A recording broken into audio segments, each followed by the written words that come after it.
السلام علیکم دوستو، آپ دیکھ رہے ہیں وظیفہ اطاریہ۔ میں ہوں حافظ محمد بلال شاہ۔ دوستو، جو آج ہم آپ کو واقعہ بتانے والے ہیں وہ مردوں کے زندہ ہونے کا واقعہ ہے کہ بنی اسرائیل کی ایک جماعت جو حضرت حزقیل علیہ السلام کے شہر میں رہتی تھی، شہر میں طاعون کی وبا پھیل جانے سے ان لوگوں پر موت کا خوف سوار ہو گیا، اور یہ لوگ موت کے ڈر سے سب کے سب شہر چھوڑ کر ایک جنگل میں بھاگ گئے اور وہیں رہنے لگے۔ تو اللہ تعالیٰ کو ان لوگوں کی یہ حرکت بہت زیادہ ناپسند ہوئی، چنانچہ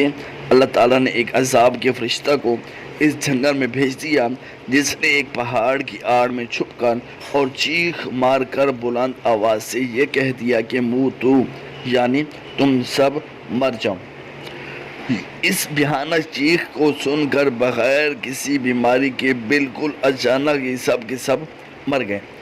جن کی تعداد 70,000 تھی۔ ان مردوں کی تعداد اس قدر زیادہ تھی کہ لوگ ان کے کفن و دفن کا کوئی انتظام نہیں کر سکے، اور ان مردوں کی لاشیں کھلے میدان میں بے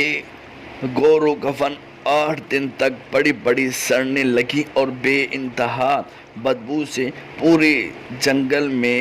بلکہ اس کے اطراف میں بدبو پیدا ہو گئی۔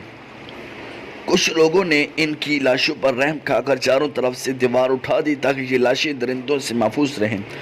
کچھ دنوں کے بعد حضرت حزقیل علیہ السلام کا اس جنگل میں ان لاشوں کے پاس گزر ہوا تو اپنی قوم کے 70,000 انسانوں کی اس موت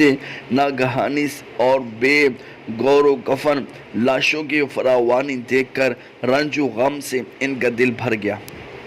اب دیدہ ہو گئے، اور باری تعالیٰ کے دربار میں دکھ بھرے دل سے گڑ گڑا کر دعا مانگنے لگے کہ یا اللہ، یہ میری قوم کے افراد تھے جو اپنی نادانی سے یہ غلطی کر بیٹھے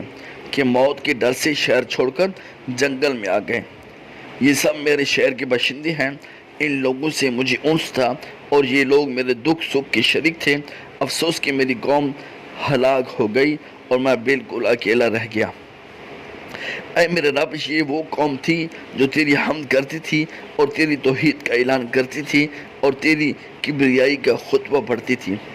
آپ بڑے سوز دل کے ساتھ دعا میں مشغول تھی کہ اچانک آپ پر یہ وحی اتر پڑی کہ اے حزقیل علیہ السلام، آپ ان بکھری ہوئی ہڈیوں سے فرما دیجئے کہ اے ہڈیوں، بے شک اللہ تعالیٰ تم کو حکم فرماتا ہے کہ تم اکٹھا ہو جاؤ۔ یہ سن کر بکھری ہوئی ہڈیوں میں حرکت پیدا ہوئی اور ہر آدمی کی ہڈیاں جمع ہو کر ہڈیوں کے ڈھانچے بن گئے۔ پھر یہ وہی آئی کہ اے حزقیل علیہ السلام، آپ فرما دیجئے کہ اے ہڈیوں، تم کو اللہ کا یہ حکم ہے کہ تم گوشت پہن لو۔ یہ کلام سنتے ہی فوراً ہڈیوں کے ڈھانچوں پر گوشت جو ہے وہ چڑھ گیا۔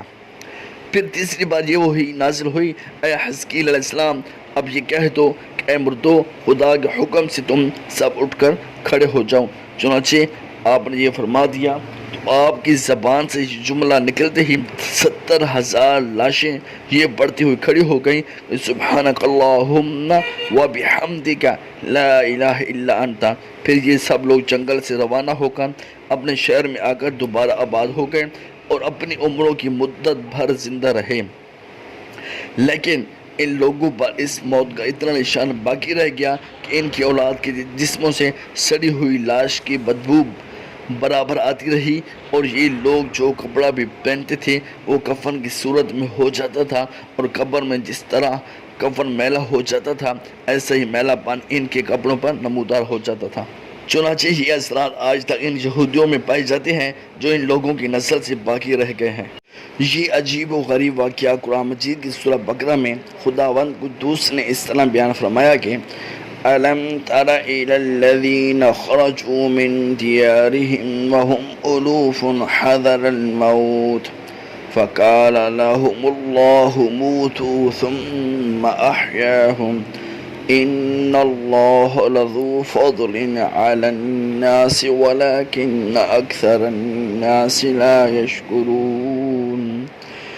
اس واقعے سے یہ درس ملتا ہے کہ بنی اسرائیل کا یہ جو واقعہ ہے، اسے مندرجہ ذیل ہدایات ملتی ہیں۔ نمبر 1، آدمی موت کے ڈر سے بھاگ کر اپنی جان نہیں بچا سکتا، لہٰذا موت سے بھاگنا بالکل ہی بیکار ہے۔ اللہ تعالیٰ نے جو موت مقدر میں فرما دی ہے وہ اپنے وقت پر ضرور آئے گی، نہ ایک سیکنڈ اپنے وقت سے پہلے آ سکتی ہے، نہ ایک سیکنڈ بعد آئے گی۔ لہٰذا بندوں کو لازم ہے کہ رضا الہی پر راضی رہ کر صابر و شاکر رہیں، اور خواہ کتنی ہی وبا پھیلے یا گھمسان کا رن پڑے، اطمینان و سکون کا دامن اپنے ہاتھ سے نہ چھوڑیں، اور یہ یقین رکھیں کہ جب تک میری موت نہیں آتی مجھے کوئی نہیں مار سکتا، اور نہ میں مر سکتا ہوں، اور جب میری موت آ جائے گی تو میں کچھ بھی کروں، کہیں بھی چلا جاؤں، بھاگ جاؤں یا ڈٹ کر کھڑا رہوں، میں کسی حال میں بچ نہیں سکتا۔ نمبر 2، اس آیت میں خاص طور پر مجاہدین کو ہدایت کی گئی ہے کہ جہاد سے گریز کرنا یا میدان جنگ چھوڑ کر بھاگ جانا ہرگز موت کو دفع نہیں کر سکتا۔ لہٰذا مجاہدین کو میدان جنگ میں دل مضبوط کر کے ڈٹے رہنا چاہیے، اور یہ یقین رکھنا چاہیے کہ میں موت کے وقت سے پہلے نہیں مر سکتا، نہ کوئی مجھے مار سکتا ہے۔ یہ عقیدہ رکھنے والا اس قدر بہادر اور شیر دل ہو جاتا ہے کہ خوف اور بزدلی کبھی اس کے قریب نہیں آتی، اور اس کے پائے استقلال میں کبھی بال برابر بھی کوئی لغزش نہیں آ سکتی۔ اسلام کا بخشا ہوا یہ وہ مقدس عقیدہ ہے کہ جس کی بدولت مجاہدین اسلام ہزاروں کفار کے مقابلے میں تنہا پہاڑ کی طرح جم کر جنگ کرتے تھے، یہاں تک کہ فتح مبین ان کے قدموں کا بوسہ لیتی تھی، اور وہ ہر جنگ میں مظفر و منصور ہو کر اجر عظیم اور مال غنیمت کی دولت سے مالا مال ہو کر اپنے گھروں میں اس حال میں واپس آتے تھے کہ ان کے جسموں پر زخموں کی کوئی خراش بھی نہیں ہوتی تھی، اور وہ کفار کے دل بعد لشکروں کا صفایا کر دیتے تھے۔ منقول ہے کہ بنو امیہ کا بادشاہ عبد الملک بن مروان جب ملک شام میں طاعون کی وبا پھیلی تو موت کے ڈر سے گھوڑے پر سوار ہو کر اپنے شہر سے بھاگ نکلا، اور ساتھ میں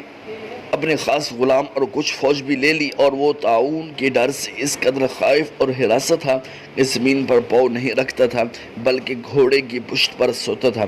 دوران سفر ایک رات اس کو نیند نہیں آئی تو اس نے اپنے غلام سے کہا کہ تم مجھ کو کوئی قصہ سناؤ، تو ہوشیار غلام نے بادشاہ کو نصیحت کرنے کا موقع پا کر یہ قصہ سنایا کہ ایک لومڑی اپنی جان کی حفاظت کے لیے ایک شیر کی خدمت گزاری کیا کرتی تھی، تو کوئی درندہ شیر کی ہیبت کی وجہ سے لومڑی کی طرف دیکھ نہیں سکتا تھا، اور لومڑی نہایت ہی بے خوفی اور اطمینان سے شیر کے ساتھ زندگی بسر کرتی تھی۔ اچانک ایک دن ایک عقاب لومڑی پر جھپٹا تو لومڑی بھاگ کر شیر کے پاس چلی گئی، اور شیر نے اس کو اپنی پیٹھ پر بٹھا لیا۔ عقاب دوبارہ جھپٹا اور لومڑی کو شیر کی پیٹھ پر سے اپنے چنگل میں دبا کر اڑ گیا۔ لومڑی چلا چلا کر شیر سے فریاد کرنے لگی تو شیر نے کہا، اے لومڑی، میں زمین پر رہنے والے درندوں سے تیری حفاظت کر سکتا ہوں، لیکن آسمان کی طرف سے حملہ کرنے والوں سے میں تجھے نہیں بچا سکتا۔ یہ قصہ سن کر عبد الملک بادشاہ کو بڑی عبرت حاصل ہوئی، اور اس کی سمجھ میں آ گیا کہ میری فوج ان دشمن سے تو میری حفاظت کر سکتی ہے جو زمین پر رہتے ہیں، مگر جو بلائیں اور وبائیں آسمان سے مجھ پر حملہ آور ہوں، ان سے مجھ کو نہ میری بادشاہی بچا سکتی ہے، نہ میرا خزانہ اور نہ میرا لشکر میری حفاظت کر سکتا ہے۔ آسمانی بلاؤں سے بچانے والا تو خدا کے اور کوئی نہیں ہو سکتا۔ یہ سوچ کر عبد الملک بادشاہ کے دل سے طاعون کا خوف جاتا رہا، اور وہ رضا الہی پر راضی رہ کر سکون اور اطمینان کے ساتھ اپنے شاہی محل میں رہنے لگا۔